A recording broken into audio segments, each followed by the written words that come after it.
د دماغ او د ذهن د تیزېدو لپاره یو ډیره قیمتي او ډیره درنه وظیفه درته ښیم.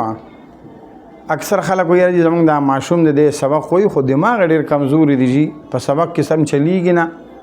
یا دغه رنګ طالب العلمان هغوی اکثر دا شکایت کوي چې یاره زموږ دماغ کې کمزوري ده، څه وظیفه پکار ده.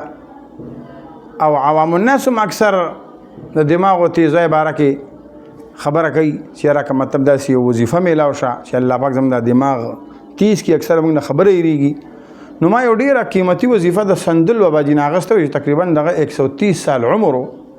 زه اوس که حاضر شم خدمت ته، ما حضرت داسې یو وظیفه راته راکړه چې د دماغ هم تیز شي. نو سندل بابا جي ما ته یو وظیفه راکړه او ما ته وایي چې بچې دا ښی لاس به دلته په دې زړه د پاسه کې ترخ سره که نه، او دا ګس لاس په تندي باندې د پاسه کېدی، او زهر مصپسې به 11 پرې وایي چې یا حافظو یا حفیظو یا حافظو یا حفیظو یا حافظو یا حفیظو.